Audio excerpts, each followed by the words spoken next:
만나서 반갑습니다. 우리 옆 사람과 함께 인사 나누겠습니다. 참 잘 오셨습니다. 주님의 사랑으로 당신을 환영하고 축복합니다. 네, 그렇습니다. 한 주간 평안하셨습니까? 여러 가지 일들 속에서도 또 한 주간 인내하시고 기도하시면서 한 주간을 보내셨으리라고 생각합니다. 오늘 하나님의 응답이 있고 하나님의 인도하심이 있는 귀한 시간 되기를 축복합니다. 부요한 자와 부요한 자라는 말씀의 제목을 함께 은혜를 나누겠습니다. 여러분, 어떤 차이가 있을까요?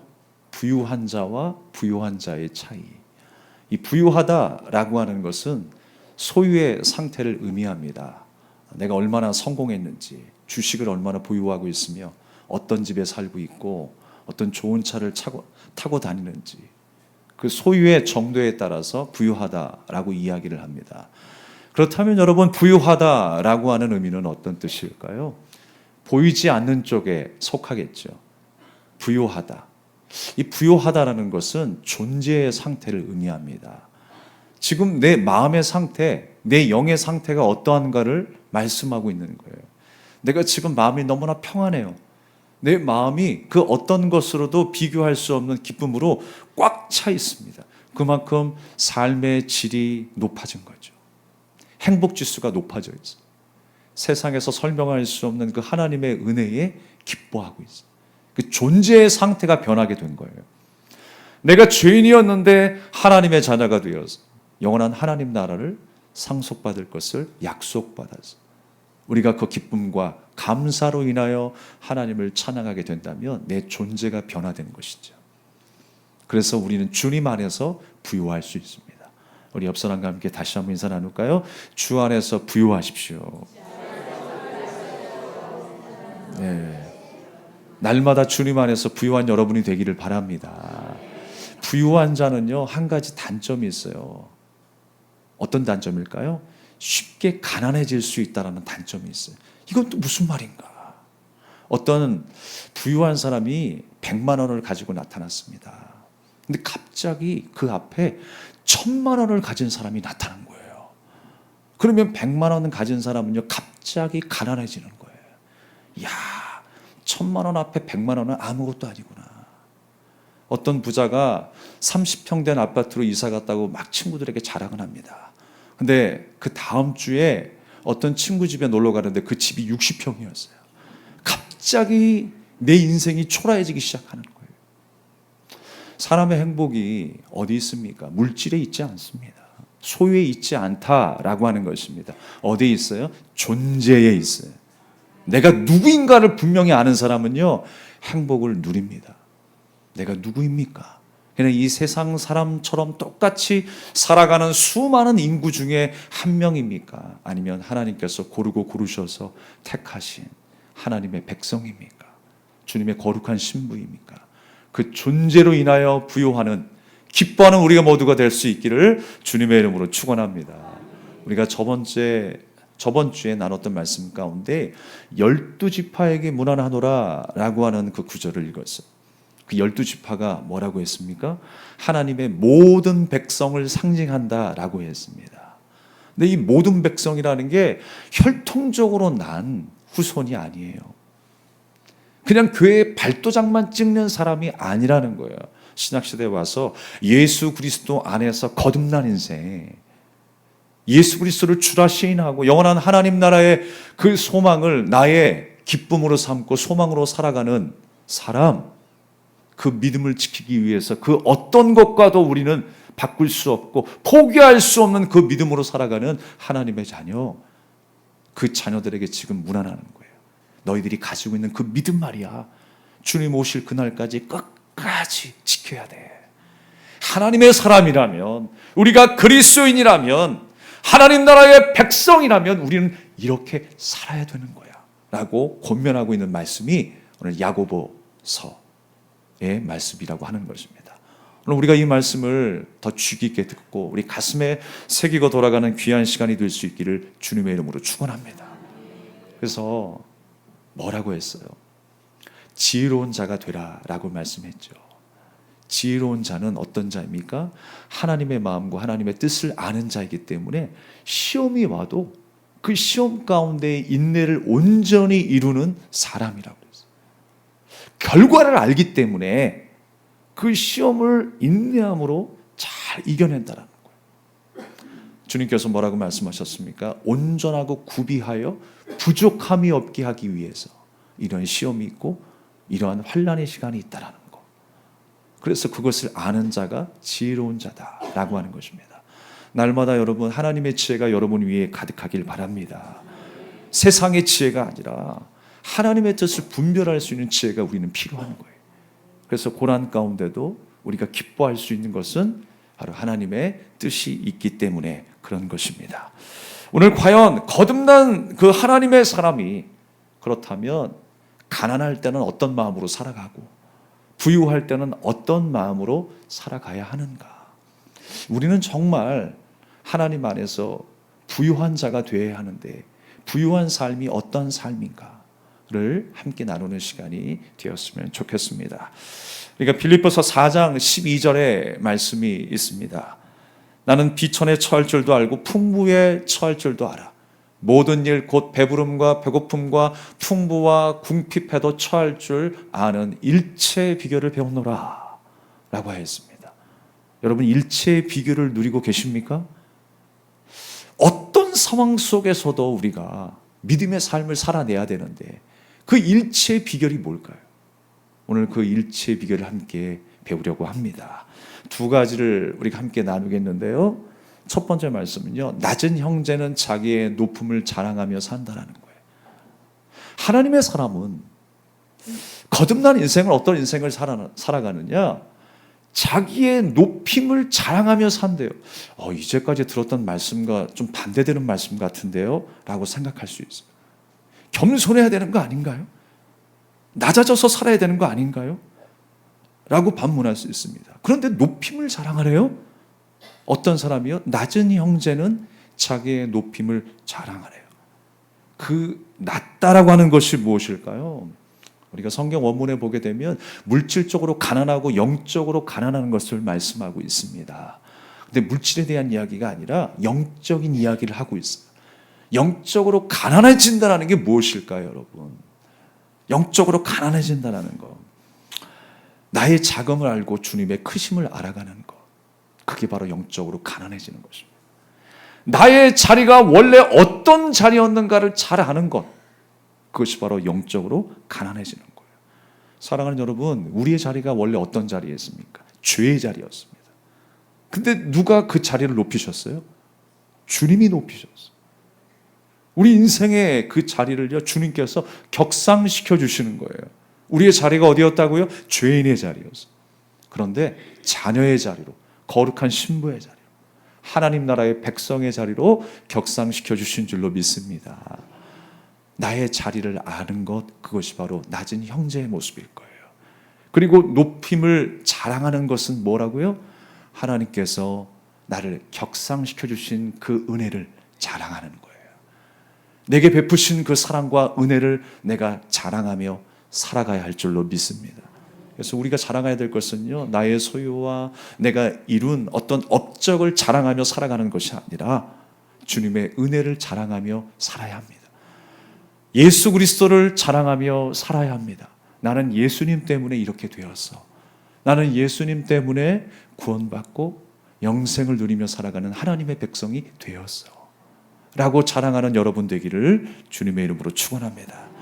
여기서 높음이라고 하는 것은 죄인의 신분에서 예수로 말미암아 새로운 피조물이 되었다라고 하는 것입니다. 즉 하나님의 자녀가 되었음을 의미하는 거예요. 새로운 피조물이 되었다. 전혀 다른 존재가 되었다라는 거예요. 새로운 피조물. 근데 우리는요, 그 새로운 피조물로 살아가고 있습니까? 여전히 옛사람으로 살아가고 있습니까? 새로운 피조물로 사시기 바랍니다. 이 새로운 피조물의 격상의 의미는요, 어떤 뜻이냐면 과장에서 부장으로 진급된 것 이상의 기쁨인 거예요. 쌍놈이 양반이 된 그 기쁨 이상의 기쁨인 거예요. 그런 어떤 직분의 변화, 그 어떤 것으로 설명할 수 있는 것이 아닙니다. 내가 하나님의 자녀가 되었다라고 하는 것, 내가 주님 안에서 죄인이 의인 되었다라고 하는 것, 그것을 무엇으로 우리가 설명할 수 있겠습니까? 그 어떤 복과 비교할 수 있겠습니까? 비교할 수가 없는 거예요. 평민이 국회의원이 된 것과 비교할 수 있다고요? 아닙니다.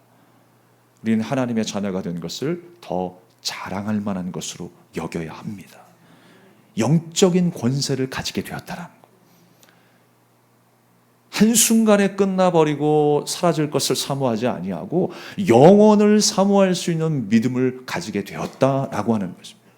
그래서 여러분, 세상에서 절망하고 자포자기하게 하는 인생이 뭐냐면 이 세상이 영원한 줄로 알고 살다가 자기에게 어려움이 닥쳤을 때 자포자기하는 거예요. 세상은 영원하지 않습니다. 여러분, 몇 살까지 살 것 같아요? 어디까지 건강하실 것 같아요? 언제까지 우리가 이 세상의 모든 것을 누리며 살 수 있을 것 같아요? 이 세상의 모든 것은 영원하지 않습니다. 우리는 어느 순간에 죽게 될 것입니다. 그러나 영원하신 하나님의 시간 속으로 우리가 들어가게 되었어요. 영원하신 하나님이라고 했어요. 시간을 창조하시고 그 시간을 주관하시는 하나님의 백성으로 우리가 살아가게 되었다면 이제 우리는 이 세상 속에 묶여 이 땅의 즐거움만 바라보며 살아가는 것이 아니라 영원한 하나님 나라를 소망하며 살아가는 주님의 자녀가 되어야 할 줄로 믿습니다. 그 영원하신 하나님을 바라보며 살아갈 때 우리 인생은 살만한 인생이 됩니다. 소망이 넘치는 인생이 될 줄로 믿습니다. 우리는요, 그래요. 생각에 자랑할 것이 많으면, 거리가 많으면 행복할 거라고 생각합니다. 삶의 질과 가치가 달라질 것이다 라고 그렇게 생각합니다. 그러나 그렇지 않다라고 하는 것입니다. 사라질 것에 대한 자랑이 아니라 사라지지 않을 것에 대한 것을 자랑하십시오. 주님이 나를 불러주시고 택하여 주신 것, 사라지지 않을 하나님의 약속입니다. 주님이 우리에게 주신 이 말씀, 영원히 사라지지 않을 약속의 말씀입니다. 우리를 구원하시고 우리를 복되게 하시는 이 하나님의 말씀을 붙들고 우리는 살아야 하는 것입니다. 예레미야 9장 24절의 말씀을 우리가 한번 좀 읽어볼까요? 예레미야서 9장 24절 시작. 자랑하는 자는 이것으로 자랑할지니 곧 명철하여 나를 아는 것과 나 여호와는 사랑과 정의와 공의를 땅에 행하는 자인 줄 깨닫는 것이라. 나는 이 일을 기뻐하노라. 여호와의 말씀이니라. 할렐루야. 주님께서 뭘 기뻐하신다고 그래요? 하나님 알아가는 것을 기뻐하신다. 하나님을 아는 것과 주님이 어떤 일을 행하신 분이신가를 알아가는 것. 그것이 바로 하나님의 기쁨이 되고 우리의 자랑이 된다는 것입니다. 갈라디아서 6장 14절의 말씀을 다시 한번 읽어보겠습니다. 시작. 그러나 내게는 우리 주 예수 그리스도의 십자가 외에 결코 자랑할 것이 없으니 그리스도로 말미암아 세상이 나를 대하여 십자가에 못 박히고 내가 또한 세상을 대하여 그러하니라. 아멘. 우리를 높이셨다라고 하는 의미가 뭐라고 그랬어요? 나를 죄인의 자리에서 하나님의 자녀의 자리로 인도하신 그 높임, 그 은혜를 감사하고 자랑하라라는 말씀이라고 했습니다. 여러분, 그 은혜를 사모하고 자랑하는 자의 모습은 어떤 모습일까요? 낮아진 인생을 살아갑니다. 왠 줄 아십니까? 그 은혜가 누구의 은혜예요? 예수님의 은혜예요. 예수님의 은혜를 사모하는 자는 예수님의 성품과 삶을 닮아가는 인생입니다. 예수님의 뒤를 따라가는 인생이에요. 제자가 되는 인생입니다. 주님이 제자가 되려면 자기를 부인하고 십자가를 지고 나를 따르라 라고 말씀하셨어요. 가장 낮은 자리에 오셔서 죽으실 때까지 한평생 우리에게 말씀하셨던, 삶을 통하여 말씀하셨던 그 메시지는 무엇입니까? 겸손입니다. 온유입니다. 그 낮아짐의 삶을 우리에게 보여주시는 거예요. 땅 끝까지 이르러 내 증인이 되리라 라고 말씀하셨을 때 우리가 무엇으로 증인이 될 수 있을까요? 뭘 증거해야 되는 걸까요? 우리의 삶과 우리의 태도와 성품을 통하여 예수님의 성품을 증거할 수 있습니다. 여러분, 우리의 삶은, 우리의 성품은 엉망인데 예수 믿으세요 라고 말하면 그게 전도일까요? 아닙니다. 전도는요, 나에게서 먼저 시작되어야 돼요. 바른 신앙의 고백과 하나님 앞에서, 말씀 앞에서 바른 결단에서부터 전도가 시작되는 것입니다. 나의 삶이 변화되고 내가 예수님의 성품을 닮아갈 때, 그렇게 성화되어져 가는 삶 속에서 이웃들이 나를 통하여 하나님을 만나게 될 것입니다. 하나님의 은혜가 무엇인지를 점점 알아가게 될 것입니다. 내가 먼저 변화되어야 하는 것이죠. 내가 먼저 하나님 앞에 바로 세워지는 하나님의 백성으로서, 성도로서 한 사람으로 자라가야 할 줄로 믿습니다. 우리가 하나님을 인격적으로 만났다라는 말을 하는데, 여러분, 인격적인 만남이 어떤 만남일까요? 예쁜 옷을 입고 멋있게 정장을 입고 고상하게 격조 있는 만남을 가질 때 우리는 인격적인 만남이라고 할까요? 인격이라고 하는 것이 무슨 뜻이에요? 사람의 자리입니다. 격이잖아요. 사람의 자리예요. 내가 어떤 자리에 있었는가를 아는 사람이 되어야 돼요. 인격적인 만남이라고 하는 것은 내가 어떤 자리에 있었는가를 깨닫는 거예요. 그리고 하나님께서 나를 어떤 자리로 인도하셨는가, 그것을 아는 자. 그것을 알게 될 때에 우리는 인격적인 만남을 이루게 되었다라고 하는 겁니다. 하나님과의 인격적인 만남은, 그 시작은 내가 어떤 자리에 있었는가를 깨닫는 그 순간부터 시작되는 줄로 믿습니다. 어떤 자리라고요? 주의 자리였어요. 티끌과 먼지 같은 그 자리에 내가 있었어. 근데 주님께서 나를 끌어올려 주시는 거예요. 생명의 자리로, 은혜의 자리로, 주님의 영원한 사랑 아래, 그늘 아래 살아가는 존재로 삼아 주신 줄로 믿습니다. 그래서 미국의 그 19세기 때 그 노예 제도가 있었을 때였는데요, 흑인들은 백인 교회에 들어가지 못했죠. 함께 예배 드리는 것이 불가능했습니다. 한 자리에 있어도 구별하여서 이렇게 예배를 드렸다라고 합니다. 심지어 일부 교회는 흑인들에게 교회에 찾아오지 말라고 그렇게 출석 자체를 금지하는 교회도 있었다고 합니다. 어느 주일날이었습니다. 흑인 한 명이 백인들이 주로 모여 사는 그 동네에 출장을 가게 되었대요. 근데 그날도 이제 주일이 되어서 예배를 드리려고 하는데 교회 한 곳을 찾아 들어가려고 했습니다. 그런데 이 백인들이 흑인이었던 이 한 사람을 막기 시작했어요. 입구에서부터 들어오지 못하게 막아버립니다. 뭐 때문에요? 단지 흑인이라고 하는 이유 때문에 예배당에 들어가지 못하게 한 것이었습니다. 그 흑인은 혼자 예배를 드릴 수밖에 없었습니다. 그리고 집으로 돌아와서 하염없이 눈물을 흘렸어요. 또 하나님 앞에 기도하기 시작합니다. 하나님, 저는 지금 너무나 슬프고 제가 흑인인 것이 너무나 원망스럽습니다. 슬픕니다. 라고 하였을 때 그때 하나님의 음성이 들렸대요. 그때 그러한 하나님의 음성이 무엇이었을까요? 얘야, 너무 슬퍼하지 마라. 나도 저 교회에 한 번도 들어가 본 적이 없다. 나도 저들의 마음속에 한 번도 찾아간 적이 없다. 라고 말씀하십니다.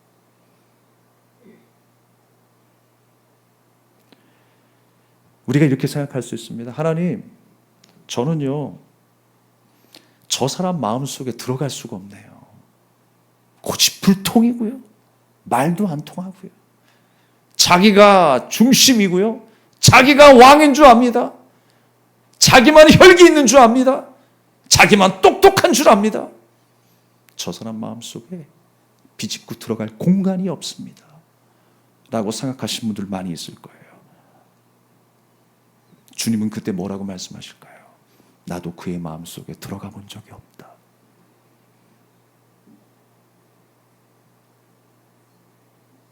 나도 그의 마음속에 들어가 본 적이 없다.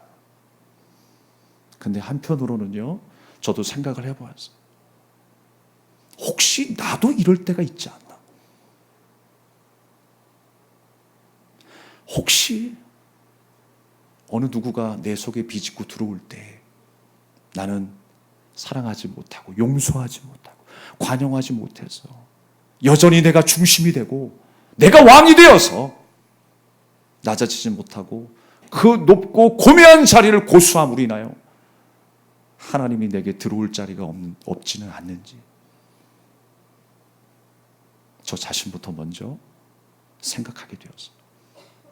여러분 자신을 돌아보며 생각해보는 이 시간이 되기를 원합니다. 주님 앞에 나를 비우지 못하고 여전히 내가 중심이 되고 내가 내 인생의 왕이 되어 어떤 한 사람이 비집고 들어갈 그 용서의 자리가 없습니까? 자비의 자리가 없습니까? 섬김의 자리가 없습니까? 그때 하나님도 우리에게 이렇게 말씀하실 거예요. 나도 들어갈 자리가 없구나, 얘야. 나도 들어갈 자리가 없구나. 우리가 끝까지 믿음으로 주님이 나를 부르실 그 순간까지 끝까지 믿음으로 우리가 살아야 하는데 그 마음, 우리가 지켜야 될 그 마음의 텐션이 무엇입니까? 그것은 바로 예수님의 성품처럼 낮아짐인 것입니다. 우리가 낮아지지 않는다면 예수님의 정신을 따르지 않는 것이겠죠. 여전히 내가 내 인생의 중심이 되었다면 우리는 주님의 길을 따르지 않는 것이겠죠. 부디 우리의 삶이 주님이 들어오실 만한 자리, 내 이웃이 들어올 만한 자리, 겸손과 섬김으로 낮아짐으로 포용할 수 있는 그 자리가 될 수 있기를 주님의 이름으로 축원합니다. 더불어서 주님께서 높이신 그 자리를 자랑할 수 있는 우리가 돼야 돼요. 은혜로 우리가 높아졌잖아요. 내가 은혜로 높아졌다라는 걸 자랑하는 거예요. 내가 은혜로 살고 있다라고 하는 것, 은혜로 내가 이 자리에 있다라는 것, 여기까지 온 것도 하나님의 은혜입니다라고 하는 것, 그것을 자랑하며 살아가는 여러분 되시기를 축복합니다. 두 번째로 부한 자는 자기의 낮아짐을 자랑하며 산다는 겁니다. 함께 따라하겠습니다. 부한 자는 자기의 낮아짐을 자랑하며 산다. 아, 이것도 무엇인가? 알 것 같기도 하고 모를 것 같기도 하고. 부한 자에게 재물은요, 참 좋은 것이지만 하나의 덫이 될 수도 있다는 사실을 생각해야 합니다. 부자는 이제 자신의 부 때문에 교만해지기 쉬워요. 갈등이 많습니다. 고민이 많아요. 한편으로는 행복하지만 한편으로는 불안하고 두려움이 항상 존재합니다. 신명기 8장 13절에서 14절의 말씀에 보면 또 내 소와 양이 번성하며 내 은금이 중식되며 내 소유가 다 풍부하게 될 때 내 마음이 교만하여 내 하나님 여호와를 잊어버릴까 염려하노라. 우리가 염려해야 될 게 뭐라고요? 하나님 떠나게 될까 염려하셔야 돼요.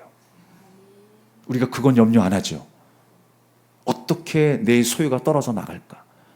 우리 가정에 문제가 생기면 우리는 어떻게 할까? 내 자녀가 잘못되면 어떻게 할까? 우리 가정이 망하면 어떻게 될까? 우리 생업이 망하게 되면 어떻게 될까? 내가 몸에 질병으로 인하여 고통을 당하면 어떻게 될까? 그거 한평생 염려하고 살아갑니다. 그러나 우리는 주님 안에서 다시 태어난 인생이에요. 염려하며 살아가지만 우리의 본질적인 염려는 무엇인가? 하나님과 멀어질까를 염려하셔야 돼요.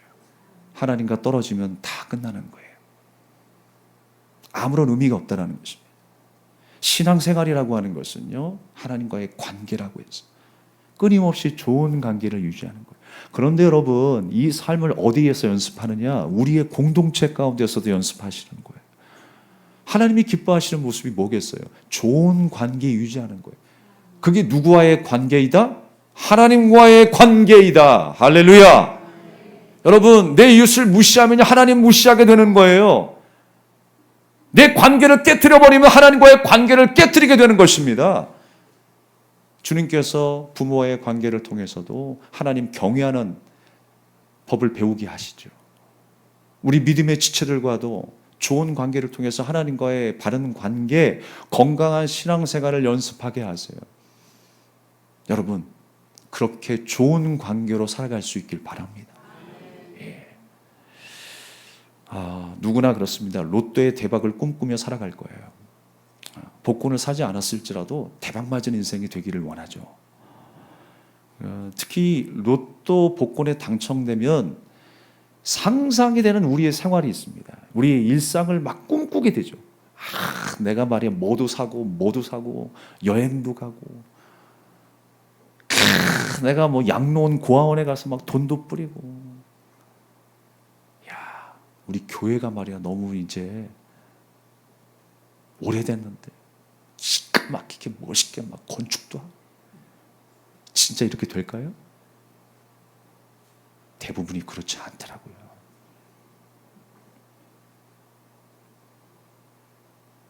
내가 계획하고 내가 준비한 대로 건강하게 결과가 이루어지지 않더라고요. 내가 물질을 관리하고 내가 물질로 인하여서 선한 일, 좋은 일을 하려고 했었는데 어느 순간에 그 물질이 주인이 돼가지고 나를 움직이게 하더라고요.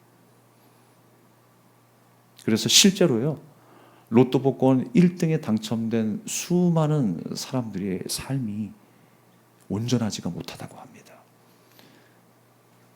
중독에 걸려서 피폐한 삶을 살아가고요, 가정이 깨어지고요, 사람들과의 모든 친인척과의 관계가 다 깨져버려요. 허랑방탕한 생활 속에 물질이라고 하는 그 주인의 종으로 살아가고 있어요. 무엇이 우리를 행복하게 만드는가? 그걸 알지 못하며 방황하며 끌려가는 인생을 살아가고 있습니다.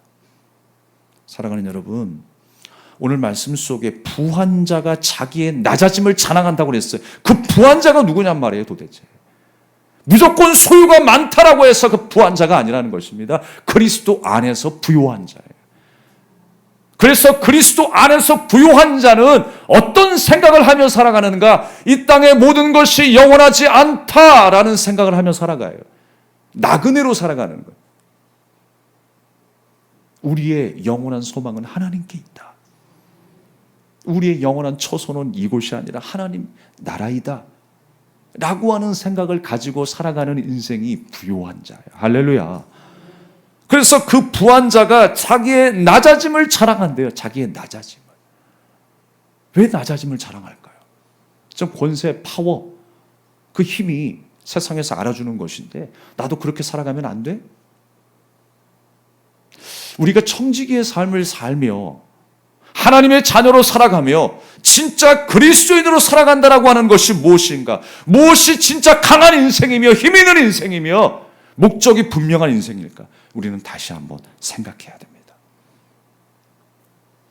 부가 덧없는 것을 아는 자가 지혜로운 자이다라고 전도서 5장 10절에 말씀하고 있어요. 덧없음, 이 세상의 모든 것이 덧없음을 알고 영원한 하나님 나라를 소망하며 살아가는 그 인생.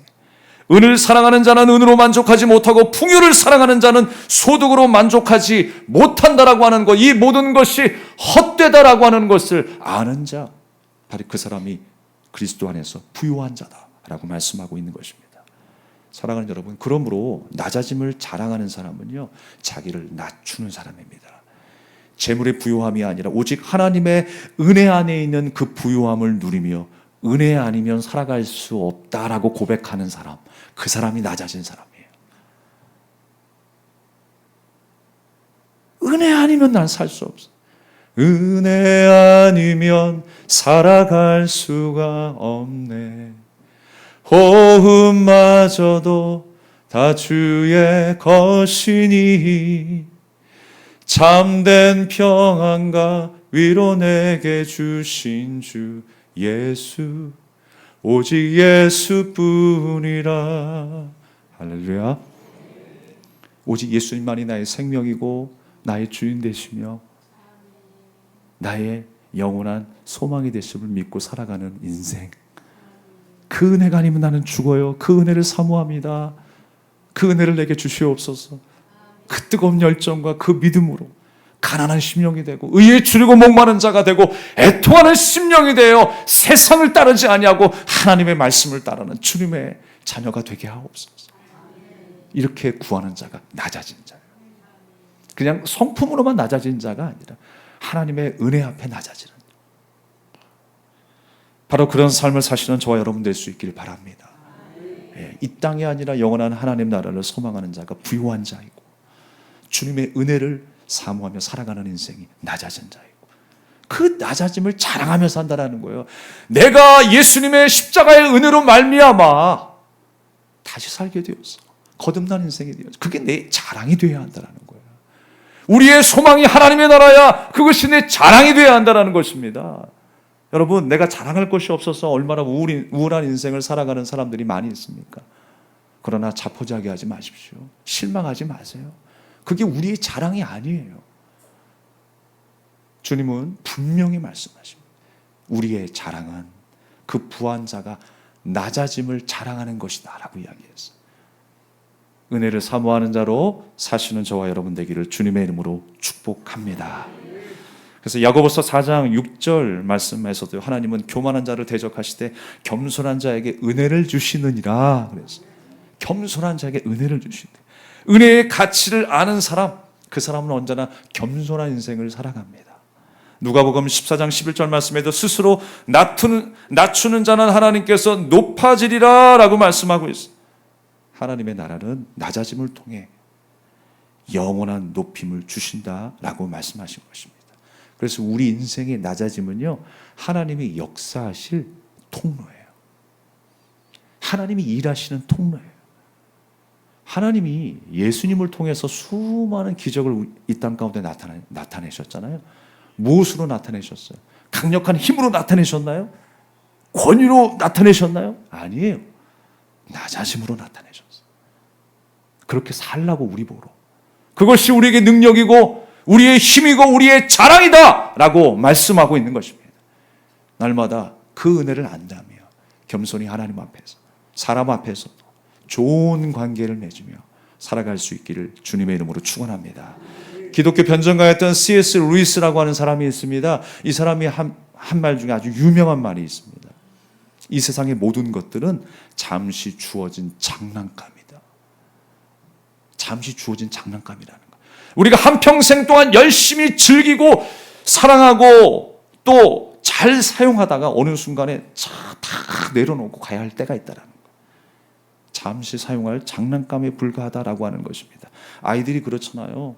아무리 좋은 장난감, 야 정말 이것만 있으면 한 몇 달 버틸 것 같아. 그럽니까 여러분? 애들이 금방 실증을 느낍니다. 예. 저도 개인적으로 용돈 많이 빠져나갔어요. 아이들 장난감 사주느라고. 금방 실증을 느끼죠. 어느 순간에 그냥 쳐다보지도 않고 저쪽 한 구석에서 굴러다니는 게 장난감들이죠. 어느 순간에 박스에 가득 채워지잖아요. 그렇다고 아이들이 또 만족합니까? 즐거워, 난 배불러, 항상 기뻐라고 이야기합니까? 그렇지 않죠. 또 새로움을 원합니다.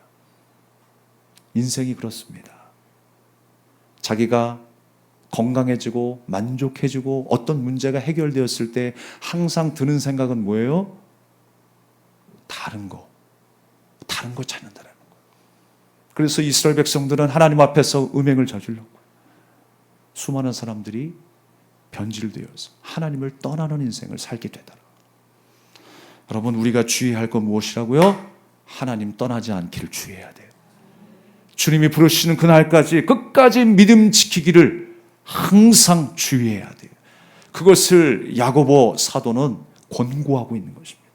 야고보서에 계속 말씀하고 있는 말씀이 뭐라고요? 온전하라 이거예요. 끝까지 온전한 믿음을 지켜야 돼. 그거 부탁하고 있는 거예요. 시험이 있어도 환난이 있어도 우리는 온전한 믿음을 가지고 주님 오실 날 그때 주님 맞이해야 돼. 그 말씀을 하고 계시는 거예요. 그 믿음으로 한 주간 승리하시는 저와 여러분 되기를 주님의 이름으로 축원합니다. 사랑하는 여러분, 우리가 늘 높은 자리에서 군림하고 싶은 사람들이 있습니다. 그 자리가 내 자리. 아닌데요, 목사님? 자기도 모르게 그 자리에 앉아 있는 거예요. 사람들 사이에서 언제나 내가 중심이 되어야 하고 내가 하는 말이 반드시 시행되어야 한다라고 하는 고집불통의 사람이죠. 자신의 위치를 모른다면 내가 정말 하나님의 자녀가 맞는지 우리는 다시 재점검해야 돼요. 내가 고집불통으로 살아가는 것, 나를 비우지 않는데, 내가 낮아지지 않는데 어떻게 내가 하나님의 사람이라고 자부할 수 있겠습니까? 다시 한번 그 신앙을 재고해야 합니다. 여러분, 하나님께서 우리에게 다시금 물으실 거예요. 내가 네 마음속에 들어갈 자리가 없다. 여러분, 여러분의 마음을 여시기 바랍니다. 마음을 여셔서 하나님도 내 안에 주인 되시고 우리 믿음의 형제 자매들이 용서와 사랑과 관용과 희생과 그 섬김의 자리로 들어올 수 있도록 여러분 환하게 빛을 밝히시고 마음을 여시기 바랍니다. 우리가 자기를 높이는 자는 그렇습니다. 자기의 모든 삶이 그 처지가 볼품없다라고 하는 생각을 하지 못해요. 내 자리가 죄의 자리였고 티끌의 자리였다라고 하는 사실을 깨닫지 못합니다. 그게 자기를 높이는 자들의 모습이고 성품인 거예요. 그러나 우리는 주님 안에서 다시 태어났어요. 우리가 누구라고요? 새로운 피조물. 우리 함께 옆 사람에게 인사 나누겠습니다. 당신은 새로운 피조물입니다. 우리가 노래만 하는 것이 아니라 진짜 예수 안에 새로운 피조물이 되었어요. 새로운 피조물의 삶을 살아야 하는 것입니다. 아름다운 관계를 이루고 또 용납과 사랑과 희생과 섬김으로 하나가 되어서 하나님 앞에 영광을 돌릴 수 있는 새로운 피조물의 삶이 되어야 하는 것입니다. 말씀을 마치겠습니다. 오늘 10절 말씀에 풀과 꽃처럼 화려한 부자의 삶이라도 곧 시들게 된다는 것을 우리에게 권고하고 있어요. 그러나 예수님을 따르는 자기를 낮추는 자의 삶은 영원한 삶을 산다는 것을 반증하며 우리에게 말씀하고 있는 것입니다. 이 땅에 우리가 힘으로 삼는 세상의 모든 것 다 시들게 될 거예요. 사라지게 될 것입니다. 그러나 영원을 사모하며 살아가는 인생, 영원의 시간을 주장하시는, 인도하시는 살아계신 하나님을 경외하며 살아가는 자기를 낮추는 인생, 그 삶이 복되다라고 말씀하고 있는 것입니다. 우리는 예수님이 가신 그 길을 가야 합니다. 우리가 제자라면, 새로운 피조물의 백성이라면 우리는 예수님이 가신 그 길을 가야 합니다. 사라질 것을 의지하지 마시고 영원한 것을 붙잡고 살아가는 승리의 한 주 되시기를 주님의 이름으로 축복합니다. 우리 함께 찬양하며 기도하겠습니다.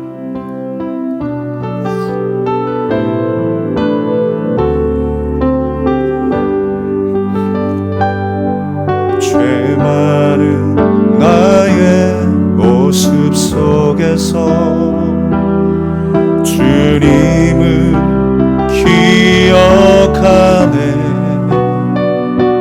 주를 떠나 방황하는 나 그대로 용납하셨네. 주님만 마음에 새기네. 내 안에 물든 세상을 벗고 보기를 선택하네. 주님 내가 무엇이기에 자신을 버리셨는지 거룩한 주님만 섬기네. 나를 묶는 죄가 더 이상 나를 묶지 못하고 주 십자가 나를 자유케 하네. 나를 돕는 은혜 영원토록 변함없으신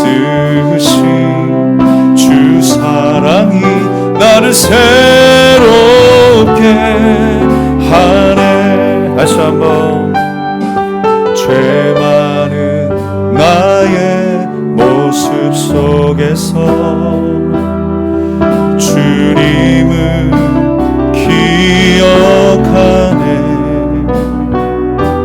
주를 떠나 방황하는 나 그대로 용납하셨네. 주님만 마음에 새기네. 내 안에 물든 세상을 벗고 보기를 선택하네. 주님 내가 무엇이기에 자신을 버리셨는지 거룩한 주님만 섬기네.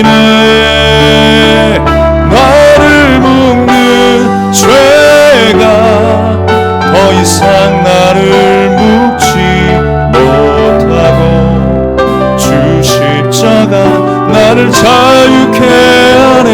나를 덮는 은혜 영원토록 변함없으시. 주 사랑이 나를 새롭게, 나를 묶는 죄가, 나를 묶는 죄가 더 이상 나를 묶지 못하고, 주 십자가 나를 자유케 하네. 나를 덮는 은혜 영원토록 변함없으시. 주 사랑이 나를 우리 다시 한번 나를 새롭게 하신 주님을 찬양합니다. 나를 묶는 죄가 더 이상 나를 묶지 못하고, 주 십자가 나를 자유케 하네. 나를 덮는 은혜 영원토록 변함없으시. 주 사랑이 나를 새롭게 하네. 나를 새롭게 하네. 나를 새롭게 하네. 나를 새롭게 하네. 나를 새롭게 하네. 할렐루야. 주님의 은혜로 나는 새롭게 되었습니다.